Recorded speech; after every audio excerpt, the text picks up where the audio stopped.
अब केंद्र सरकार ने आदेश निकाले हैं कि उनका इलाज अगर हम चाहें तो उनके घर पे भी हो सकता है, उनको अस्पतालों में आने की ज़रूरत नहीं है। उसका अब हम लोगों ने इंतज़ाम किया है। जो जो लोग एसिम्टोमेटिक होते हैं, जो जो लोग माइल्ड सिम्टम वाले होते हैं, जिनको थोड़ा सा बुखार है, थोड़ा सा खांसी है, ज़्यादा दिक्कत नहीं है, उन सब लोगों के घर पे इलाज का हमने इंतज़ाम किया है।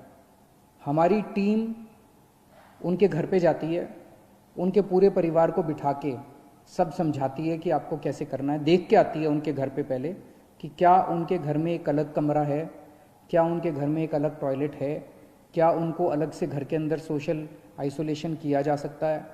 अगर उनके घर में ये सुविधाएं हैं तो फिर उस मरीज को अपने घर में ही उसका इलाज करने की इजाज़त दी जाती है। इसमें इलाज तो है ही नहीं कोरोना में, तो वो अपने घर में ही आइसोलेट हो जाते हैं।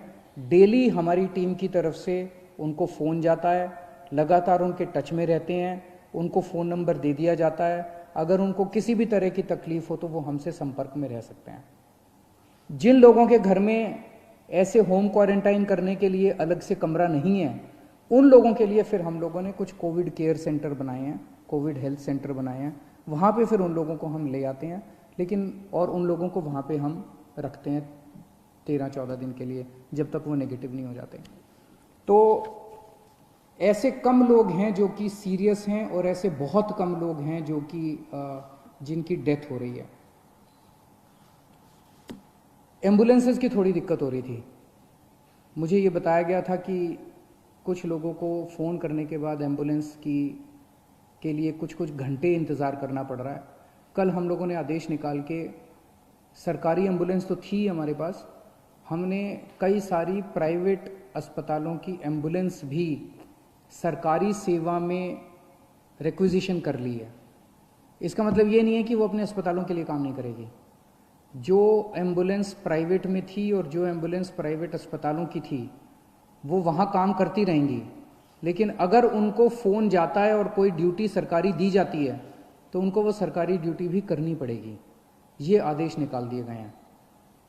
तो इससे मुझे उम्मीद है, अब कई एम्बुलेंस हो गई हैं, इससे मुझे उम्मीद है, कल काफ़ी सारी प्राइवेट एम्बुलेंसेस रिक्विजिशन की गई हैं दिल्ली के अंदर, इससे मुझे उम्मीद है कि एम्बुलेंस की दिक्कत अब ख़त्म हो जानी चाहिए।